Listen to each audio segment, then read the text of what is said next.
What's going on, everybody? Dots Gaming here, and today I'm bringing you guys an updated Stamina Necromancer PvP build for the Elder Scrolls Online Greymoor patch, and this is our Plague build coming back out of the archives. I decided to turn my Macro back into a StamCro.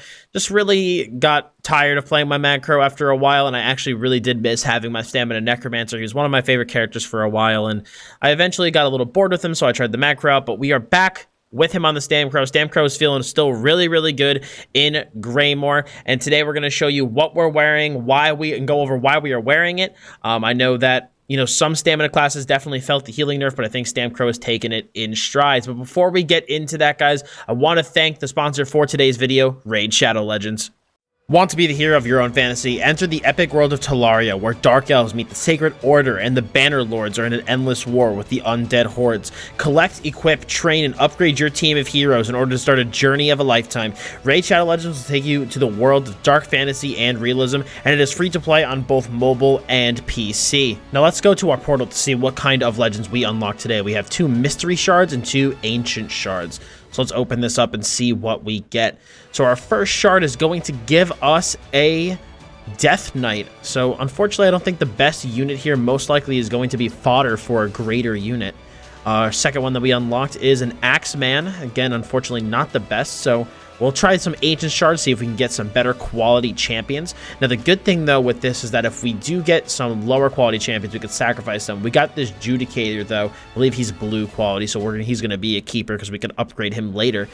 We'll open up one more, and I believe we got a Grumbler. Okay, so we have another blue quality unit. Now, what's good about these guys is you can go over to the tavern, and you can sacrifice some of your lower quality units to upgrade your greater quality units and make them stronger. So we'll put our Judicator in here, and we will sacrifice the Death Knight and the Axeman that we got earlier to level him up a few levels, which is really, really nice. And we continue to sacrifice lower tiered units to upgrade our better ones. Now, besides going through and fighting a variety of different enemy types throughout the in-game world of Raid Shadow Legends, there are also ongoing tournaments in the game as well. Challenge yourself to your edge in the ongoing tournaments. Compete against an entire raid community while fighting in the Spider's Den, Ice Golem's Peak, the Almighty Fire Knight, or the Notorious Dragon, and you can win some awesome rewards and rare artifacts.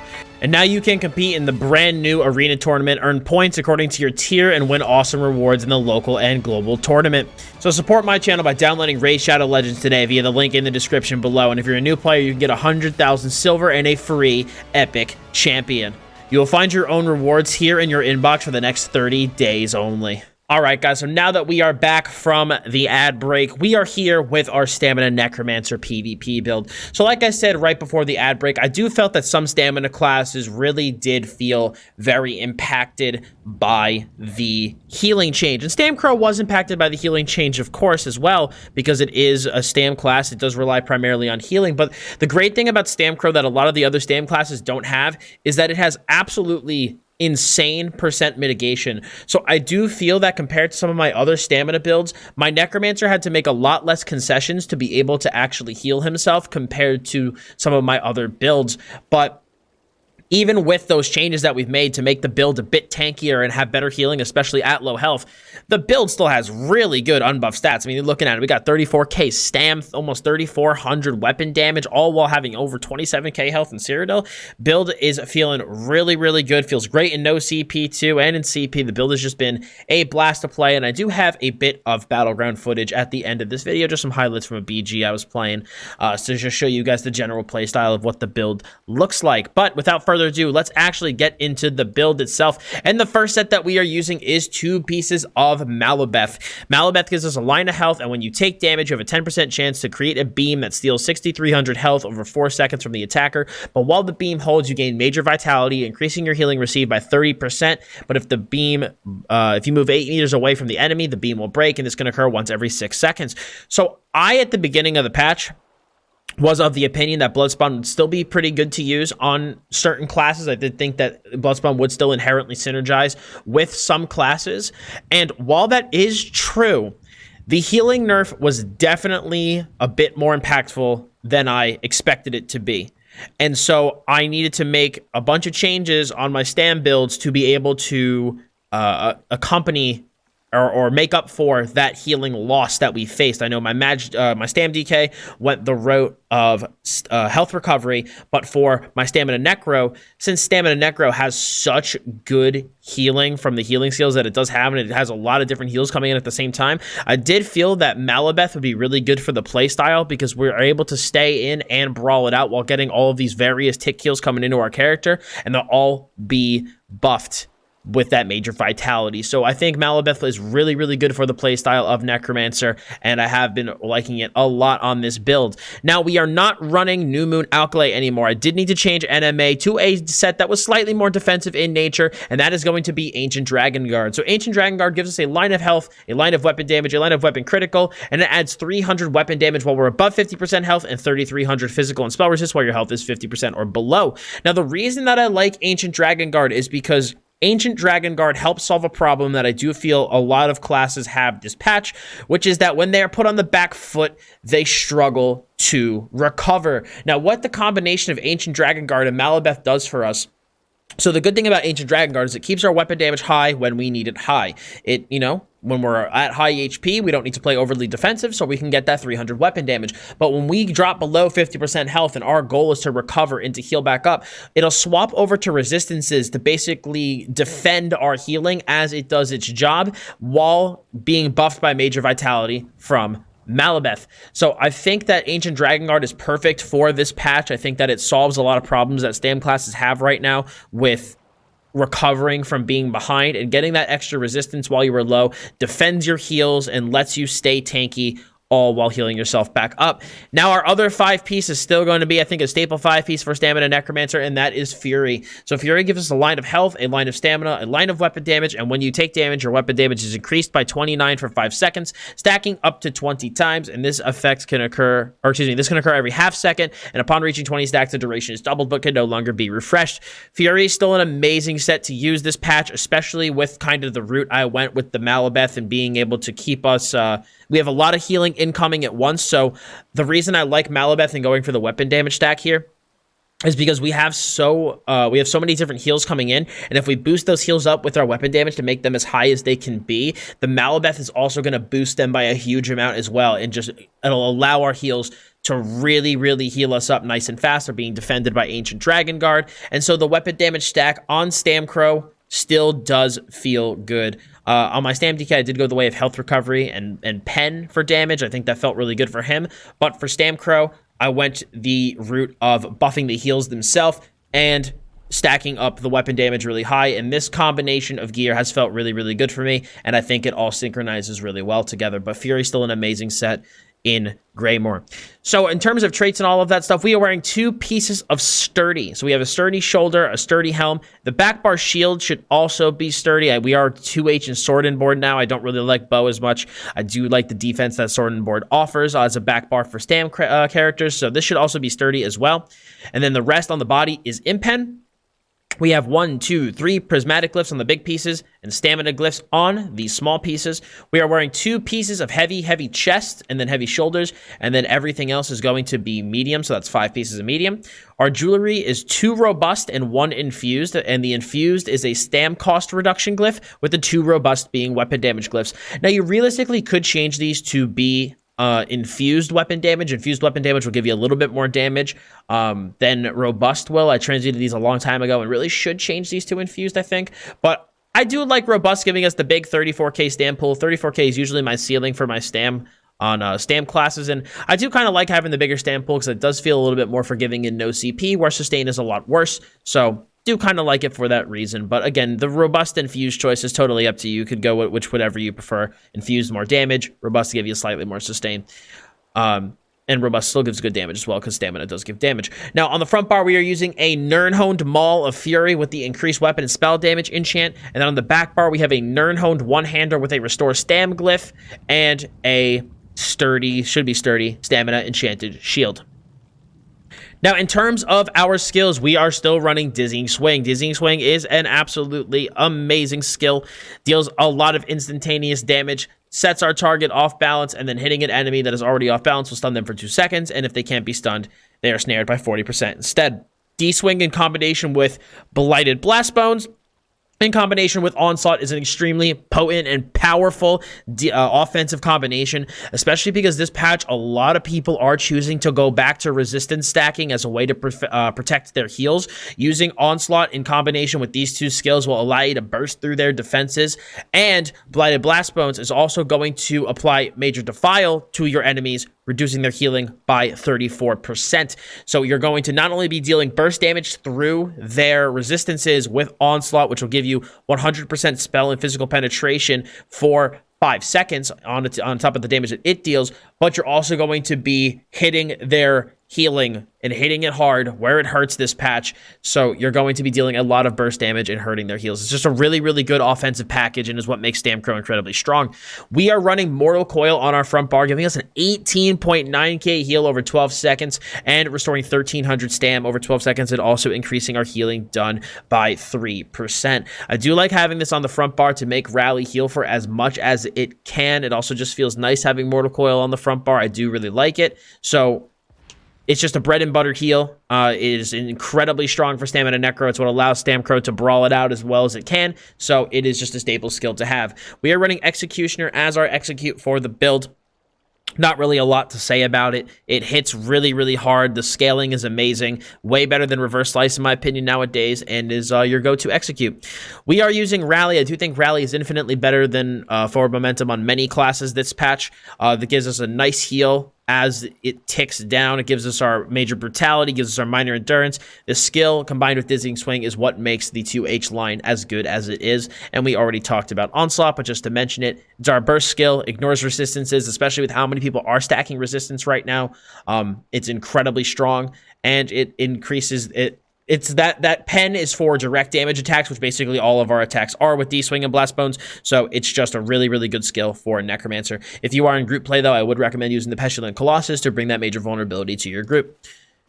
Now, in the back bar, we are running Hexproof. Hexproof, in my opinion, is fantastic this patch. Dot damage is back, not necessarily because it's strong, but because healing is bad. So because of that, being able to purge these dots off of ourselves with Hexproof is an absolutely amazing thing. And on top of that, it also reduces the cost of all of our skills by 3%. So the rest of the skills on this bar, as well as, you know, CC break and dodge roll and all that stuff, will have their costs reduced by 3%.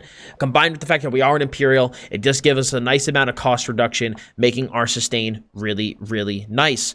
We also have Resolving Vigor with a 16.4k tooltip over 4 seconds. Really, really strong Vigor tooltip.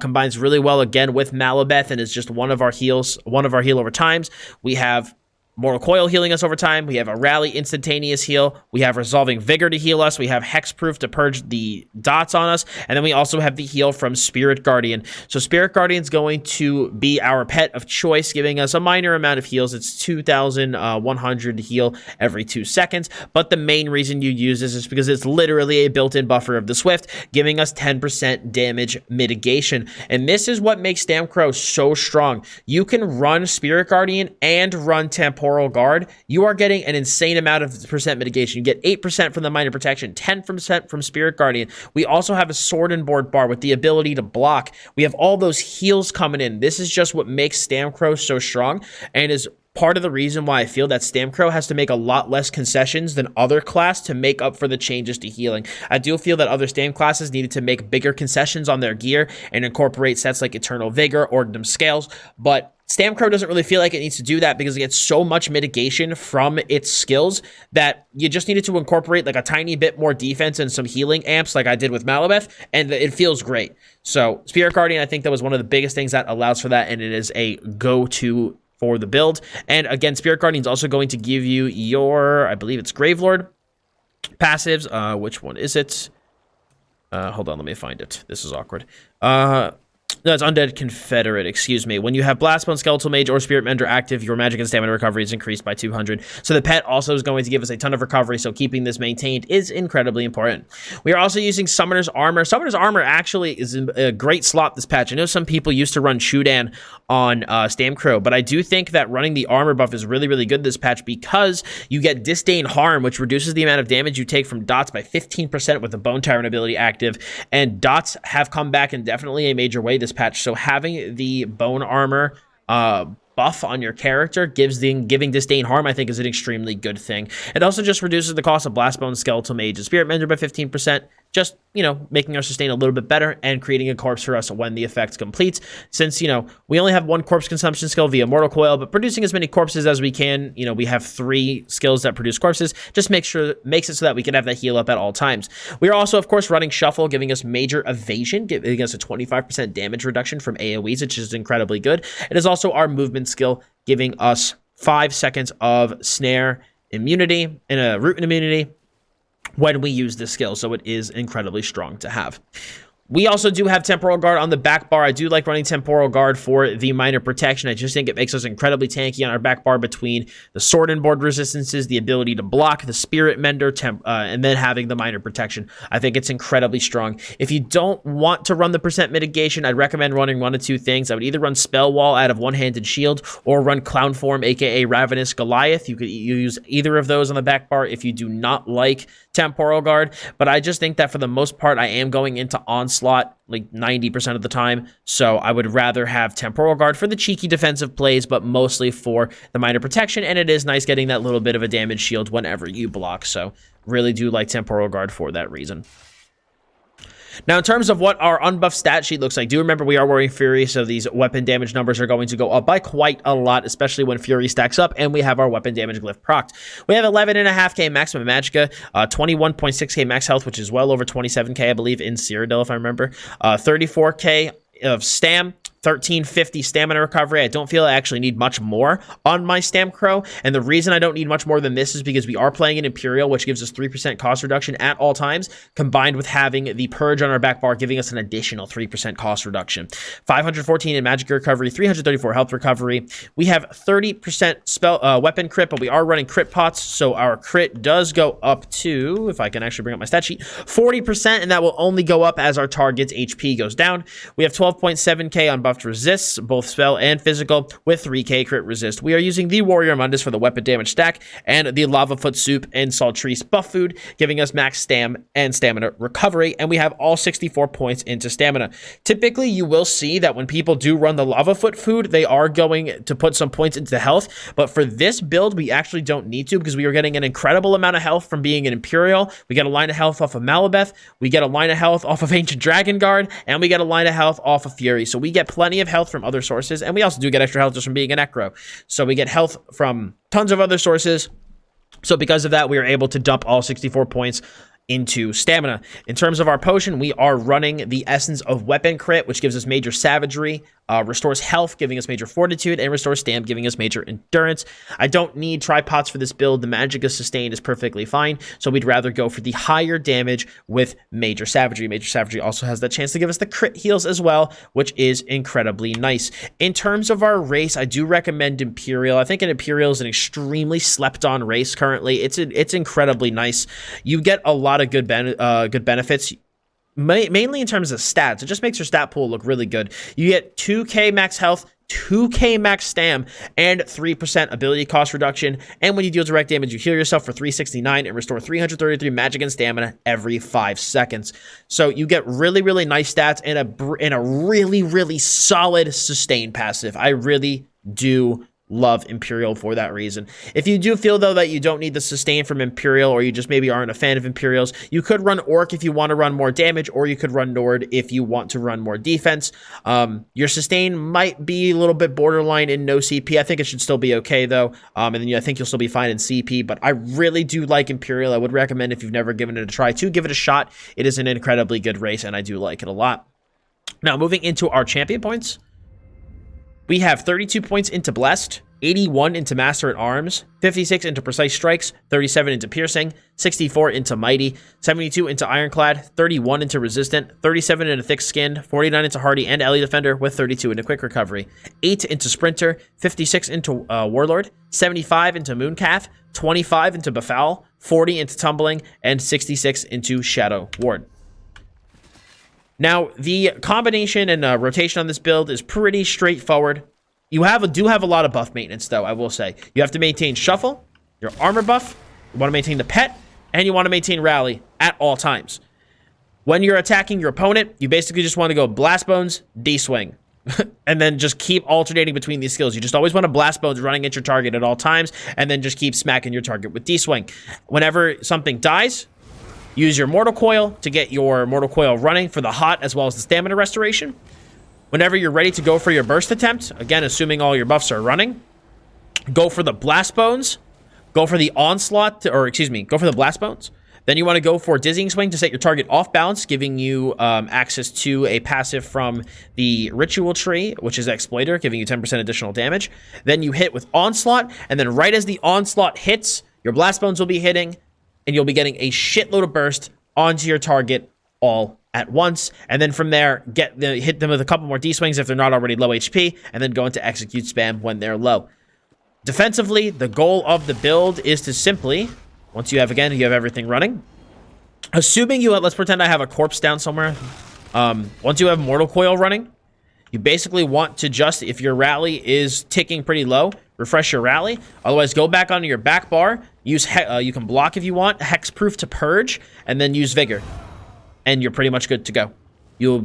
Defense is pretty straightforward. So like I said, Mortal Coil running, rally refresh, block, Hexproof, Vigor. Assuming everything is running, you have a lot of heals coming into your character at once. If you need to, go ahead and block. You're going to have a absolute ton of, you're going to be mitigating a ton of damage from this as well. So that's the general playstyle and the general thought process. But guys, that is going to be it for me today on the new Plague build updated for Greymoor. Been absolutely loving this build. It is a ton of fun, and I hope that you guys do give it a shot. And if you do, that you enjoy it. So I'm going to have some BG footage for you guys right after this, so I just want to do my outro real quick. If you guys liked this video, smack a like on it. Leave any comments or questions below. Of course, be sure to subscribe with that notification bell on to know when I post here on YouTube.